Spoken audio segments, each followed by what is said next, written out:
where we talk about all things true crime, weird, spooky, unsolved, mysterious. We cover all of those subject matters here, depending on what day of the week it is. Today is Monday, so you have turned in for a True Crime Murder Monday.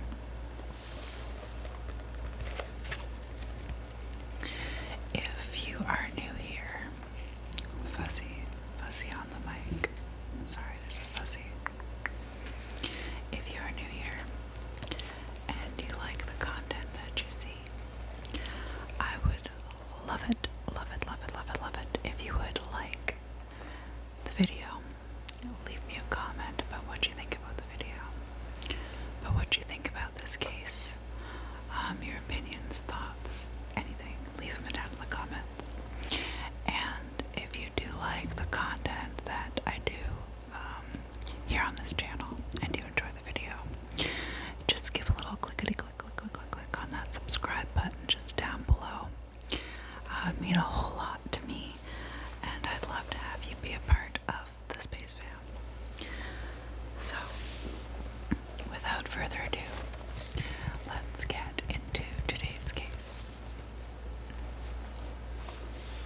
So, today we're going to be talking about the case of, well, it's not really the case of, because she didn't die, but we're going to be talking about a Canadian serial killer.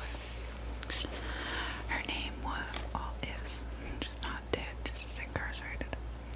Her name is Elizabeth Wettlaufer.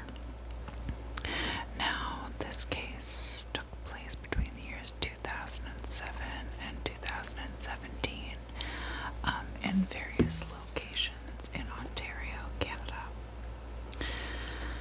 Elizabeth was a nurse, and she would take advantage of her position in ways throughout her life that would get her into trouble.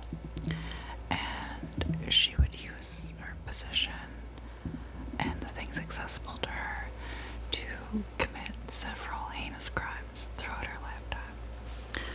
So, let's jump right into it. So, Elizabeth was born into a very strict Baptist household. As a child, her parents weren't particularly kind, I guess you would say, to her. She grew up very shy and awkward because of the overbearingness in her household from her parents. She pretty much, I believe, felt like she could never really be herself without being reprimanded, and I think it had a serious effect on her. Not to excuse it, we're going to talk about her early life a little bit before we jump into the murders that she would commit, just so we have a sense of who Elizabeth Wettlaufer was as a person, and maybe how she came to be the person that she would become, committing the acts that she would commit in the line of work that she chose. So Elizabeth's parents' names were Doug and Hazel Parker. Elizabeth also had a close friend named Glenn Hart, who happened to be gay. Now, Elizabeth's father was really not okay with this, and he would often make comments that were derogatory and say things that would really put down Glenn. And since he had a very homophobic outlook and a very homophobic social circle, these things would be talked about and spread around, and it would really negatively affect Elizabeth and the friendship that she would have with her pretty much one close friend. But she did love Glenn. They were like the best of friends, apparently, as she was growing up. So Elizabeth was very shy awkward, and her father would often make fun of her for that, and her mother wasn't really any better because she wouldn't correct her father or say that, maybe we shouldn't be talking to our daughter like that, or sorry, my shoes, or anything like that. She would just let him speak to their daughter in this way, contributing to her growing up with self-esteem problems. Life would get a little bit better for Elizabeth, though, when she entered high school. So she went to, what was the exact name of her school? Huron Park Secondary School. So she went to Huron Park Secondary School, and when she was there, she would actually get into sports, being the goalie for a field hockey team. And she would also be a member of several school bands. So she had an active after-school life. She was doing pretty good in school. She was doing okay. She had some friends. Everything seemed to be pretty good in that regard. But her home life, of course, still wasn't great. She would actually start to think that she may have been asexual or bisexual, or perhaps even like just she may even like the same sex, just full blown, but she wasn't sure, so she began kind of experimenting with those types of thoughts, and even tried to make advances that were veiled on another female. And obviously her trying to figure out these types of things about her sexuality in a strict Baptist household with homophobic parents was not an easy way to grow up, obviously. So she faced a lot of ridicule and punishment for things like this growing up, which is not to sympathize with someone in this position, but anyone growing up and dealing with judgment from your parents about discovering your sexuality must be incredibly traumatic. I would just say it must be incredibly traumatic. Elizabeth would also say that even though things were looking up for her in high school socially and things like that, that she would also begin to feel quite devious in these years of her life. For example, she would do things like pulling a fire alarm to blame it on another student that she wasn't particularly fond of, to try to get him in trouble through the action that she had committed. So she started to feel these types of things towards people she wasn't fond of, and have the urges to try to do things to get them reprimanded or bring negative attention on them at this time. So we can see then that some things are starting to come out about her character that kind of signal, not your typical behaviors towards your peers, if you know what I mean. So Elizabeth initially would go on to seek post-secondary education at the what's the exact name of the school? The Baptist Bible College. I believe that's in London, Ontario.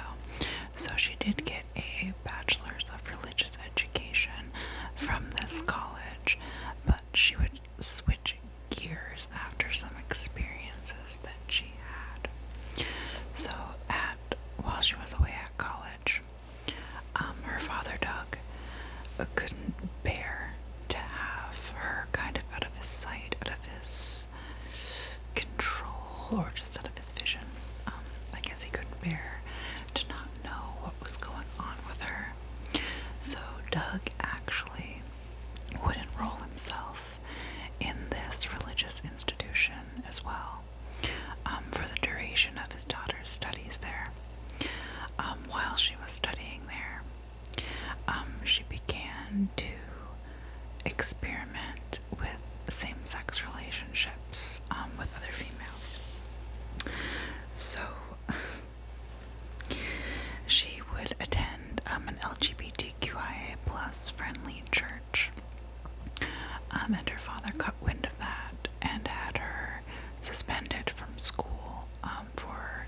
following the school's values by attending said church.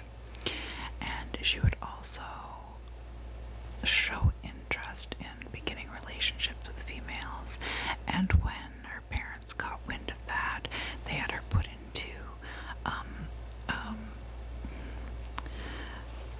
a program to essentially pray the gay away. And we all know how traumatic those things are, and how much loathing and self-hatred those things, experiencing that type of traumatic therapy can be. I can't even imagine it being drilled into you so hard that something about yourself that you can't change, and that is just who you are, is wrong and evil, and you can't admit to anyone around you who you are, and that's just cruel and traumatic. And to anyone that's got to set a course for something in your life. So we're getting a little more of a picture of what type of upbringing Elizabeth had, and what may have, caused the other things that will happen in this story. So after she experienced these things, Elizabeth kind of switched directions in her career interests. She now became interested in medication and nursing, and she would enroll into the nurses' college in Ontario, and then she would become a registered nurse.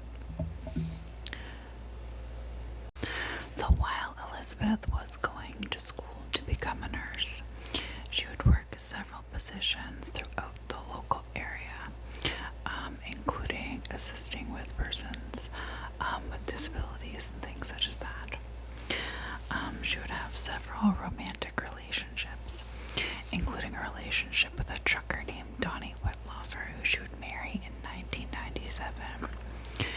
During this marriage, Elizabeth would develop some mental health issues, including bipolar disorder, which she would attempt to treat herself by stealing medications from her workplaces to try to deal with the pain, and the pain and the mental pain as well.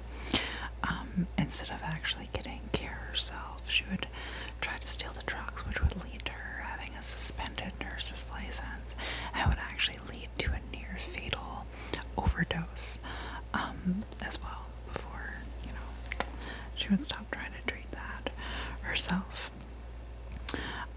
She would, at that point, when she kind of acknowledged that she had a bit of a problem, she would attempt to seek help from other women online.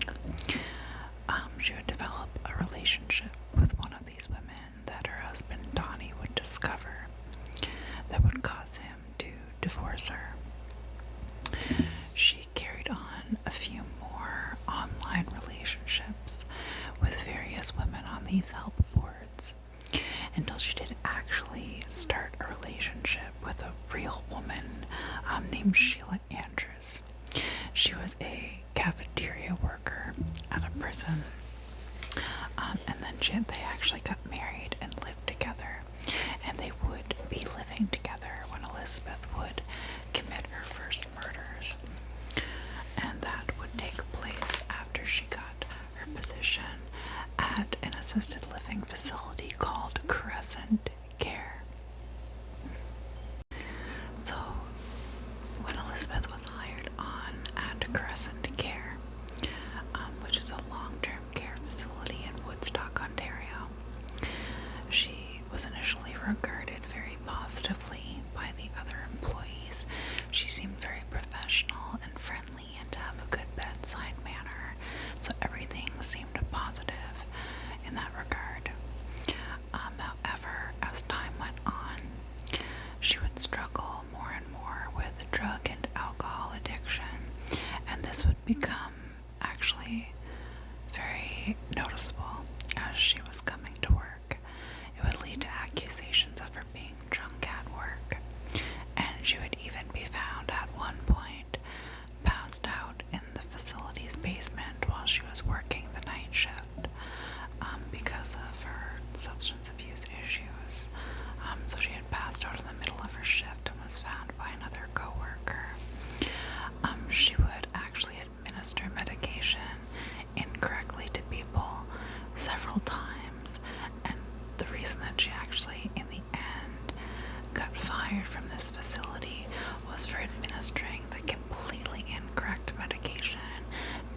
wrong patient because she was under the influence of drugs and alcohol. Now, these incidences at Crescent Care of administering the wrong medication are separate from the murders that Elizabeth would commit while working at this facility. So Elizabeth did commit several of the murders and attempted murders that she would commit while working at Crescent Care. While working at Crescent Care, Elizabeth began injecting her patients with insulin. Now, sometimes she would inject them with enough to kill them, and sometimes it wouldn't quite be enough to kill them. I guess she didn't have it down to an exact science. It was just something that she was experimenting with and doing, so sometimes it would result in the death of one of her patients, and sometimes it wouldn't be enough to result in the death, but she did actually end up confessing to attempted murder in the cases where the amount was not enough to actually kill the patient. So she did admit that she had the forethought and the intent to murder, even though it wasn't enough to actually kill the patient in those cases.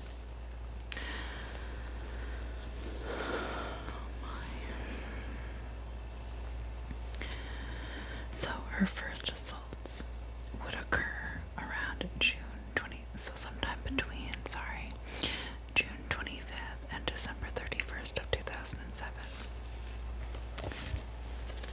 She would also confess to injecting sisters Clotilde Adriano, who was then age 87, and Albina Demetrios, who was then 88, with insulin while they would later die. Their deaths weren't attributed to Wettlaufer's actions. But she did indeed still confess on trial that she had done this to them because she believed that, it was still something that she needed to admit to, even though their deaths weren't attributed to her action. She wanted to clear her conscience of that, I guess. So, the first case in which she injected a patient with enough insulin to directly cause their death was on August 11th in 2007. On August 11th in 2007, Elizabeth Wettlaufer would murder her very first victim. This man's name was James Silcox, and his age was 84 at the time. So James Silcox was a war veteran. He had fought in World War II, and he was a father of 6. Now, through this first murder, on through 2014, Wettlaufer also murdered several other patients at Crescent Care. I'm just referring to my notes here because I want to get their names right, to the best of my ability as I'm reading them to you here. So, the victims that Elizabeth would commit her crimes against at Crescent Care were as follows. And may they all rest in peace, and I am so sorry that they met these heinous fates, and if any members of their family ever happen to see this video, I am so sorry that your loved ones were taken like this, and I hope that I pronounce their names at least close to accurately, and I'm so sorry if I get anything wrong. So the first victim was Maurice Mo Grenat, who was 84 years of age at the time of his passing. Gladys Millard, who was 87 years of age. Helen Matheson, who was 95. Mary Zerowinski, age 96. Helen Young, age 90. And Maureen Pickering, age 79. And while at Crescent Care, Wettlaufer would also inject several patients in an attempt to murder them without success. And some of the patients that she would commit these crimes against were Michael Brattle, age 63, and Wayne Hedges, age 57. So, she was at least coming clear about the things she had done. But clearly, she committed a lot of atrocities against a lot of people. So, unfortunately, after Elizabeth Wettlaufer was fired from Crescent Care for all of her mistakes in medication, she would not stop nursing at that point. She would go on to work several other part-time positions at different care facilities and private residences throughout local areas in Ontario. And therefore, she would go on to inject and kill several other people. So I'm going to pull out my notes again, as I have their names here, and again I like to try to make sure that I get all of those details correctly in the memory of those people lost in these situations.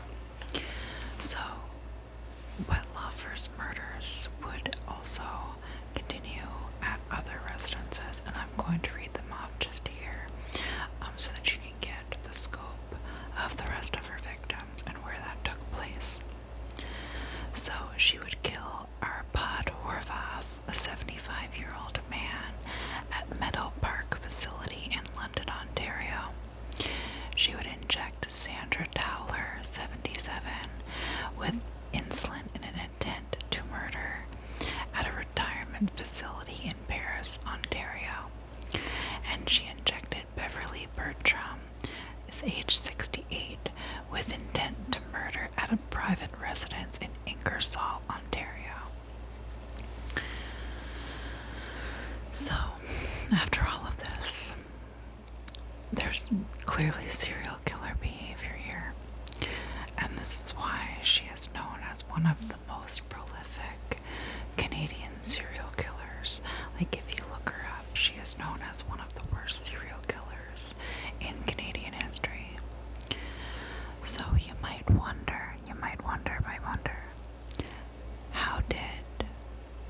how did we discover that she was a murderer if not all of these deaths were attributed to her actions, and if they seemed like natural causes, or if they had been at all pinpointed to her?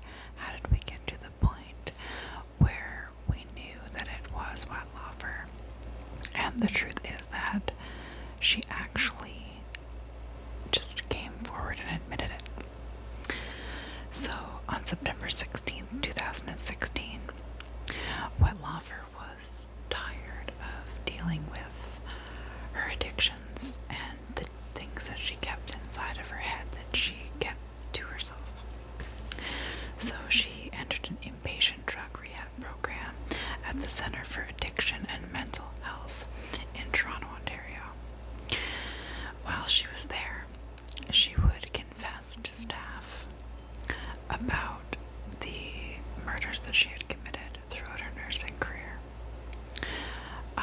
She admitted to everything that she had done.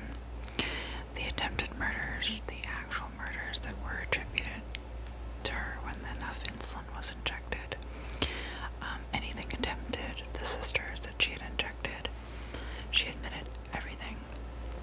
So naturally, the staff, hearing this, are obligated to notify the Ontario's Nurses College and also the Toronto Police Force. And then, obviously, that would get the ball rolling. But not only that, Wettlaufer would write a full confession, several pages, and fax it off to the Toronto Police Force herself, fully confessing to all of her crimes, all of her murders and attempted murders. She wanted to get it off of her chest, and she wanted to be caught, and she was finally bringing herself forward to stop the compulsions that she had and making sure that someone was going to tell the authorities and get her processed properly the way that she knew she had to be processed. So she was a serial killer, but she wanted to be stopped. She had actually made several attempts throughout the years to make people aware that this was happening. She wanted someone to tell the authorities. I think she wanted it to stop. She would tell a priest, she would tell friends, and personal relationships that this had happened, that she had committed these acts, and no one took her seriously, no one believed her. She would even actually admit it through poems that she wrote because she liked poetry. And she would actually ask a lawyer his professional opinions and admit to these things to the lawyer. And the advice that he gave her was that she should keep it to herself, and he never reported it to the police as a suspicious happening or anything. So she just kept being able to get away with it. She just kept being able to follow the compulsions because no one took her seriously until she checked herself into the mental health facility and admitted to them, and they were obligated to tell the police force and the Ontario Nurses College. So she was a serial killer who knew that she was doing something wrong and was actively trying to get herself caught without having to directly turn herself in, but she ended up having to do that.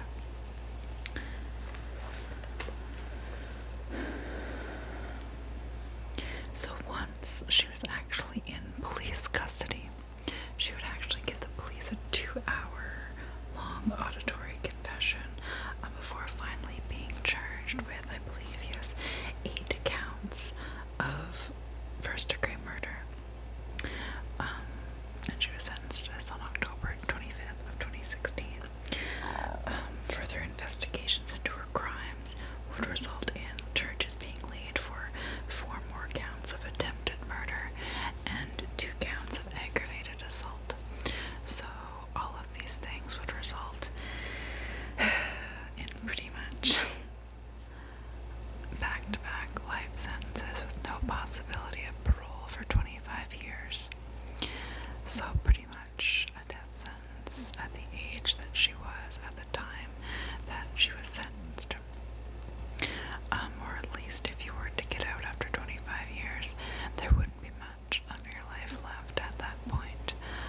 That's for certain. When Wettlaufer was confessing to the police about her crimes and describing how it felt for her, she admitted that she did indeed know internally right from wrong,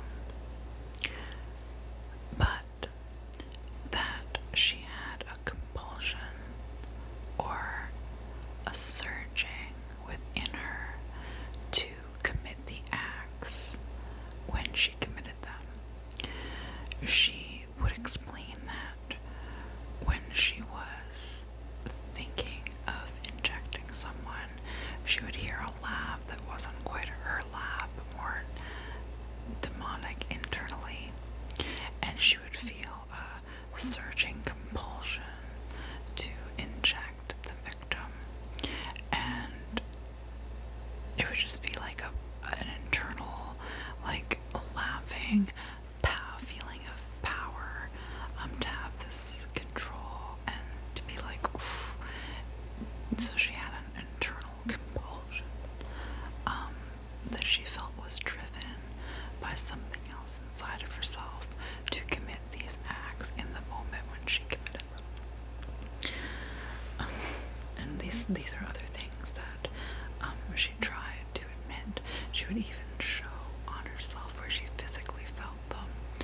she would try to admit this to people as well.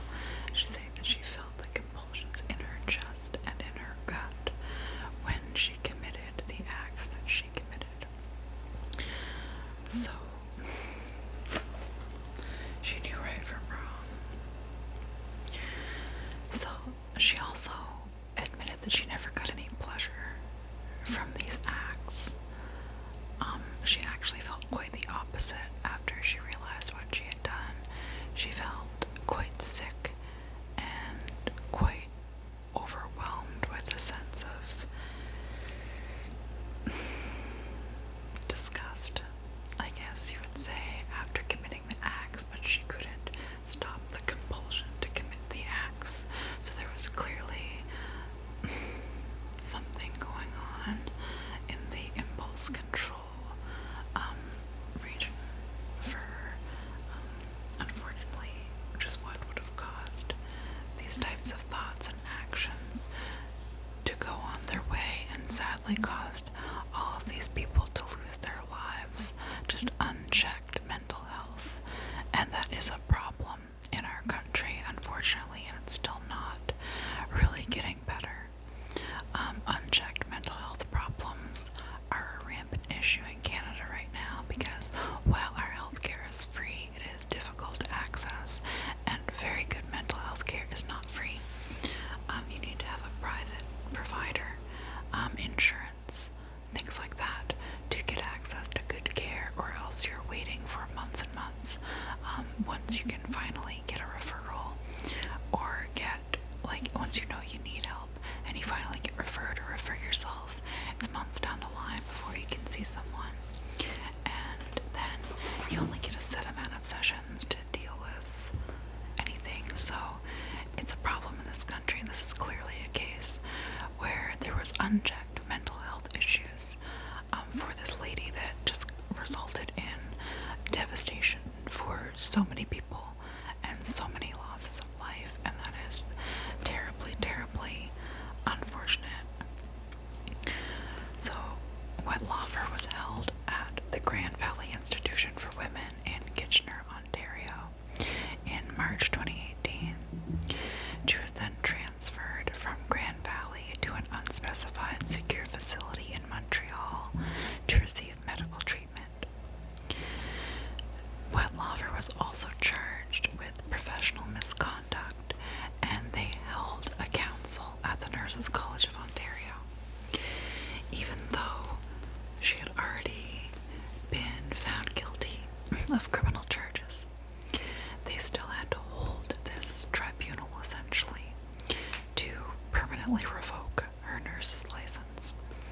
So even though she had criminal charges, they had to have their own process to revoke that away from her and make sure, just with finality, that she was never, ever, ever legally allowed to work in any type of care ever again and cause any of these type of murders with anyone ever again.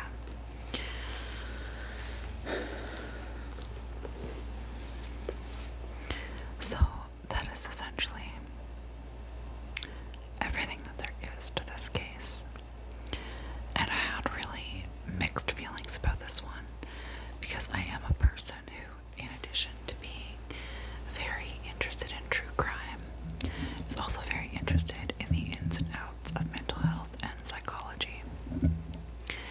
And I always like trying to understand how the brain works in these types of individuals. And there's no excuse for the actions of a person like this, but it always makes me really aware how much more mental health care we do need in these countries. We need much more of it. We need much more care growing up, more care and guidance for these things to be caught and treated and stopped. Not to say that you can stop every serial killer, but if there are better systems there and better treatment, there's less chance of someone's mental health problems going unchecked and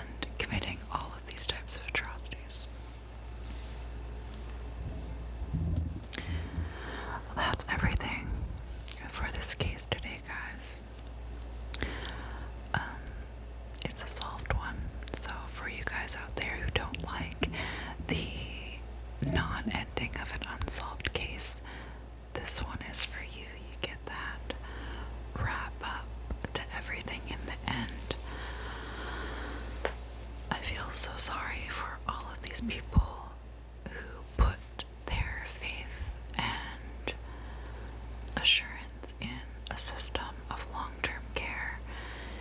People who put their family members in care homes where they thought they would have good care and spend the end of their golden years, only for them to be mistreated and murdered and abused, essentially, by Wettlaufer. No one deserves that in their at all, let alone in their elderly years. And I'm so sorry. May all these people rest in peace, and may all of their family members have some sort of closure from her sentencing, even though it doesn't bring anyone back. I hope that it gives them some sort of justice and closure. Well, guys, that's everything for the case of Elizabeth Wettlaufer, prolific Canadian serial killer. I hope that you enjoyed hearing about this case today. I hope that it provided you with some information, some relaxation, some friendship, companionship from being here hanging out with us. I just hope that you enjoyed it if you're a true crime junkie like me. And I hope that it can extend these people's memory as well. And we can just bring a little more awareness as well to mental health issues and things like that. But that's going to be it for today, tonight, this afternoon, this morning, whenever you happen to be watching this, although it is going to be posted on Monday evening.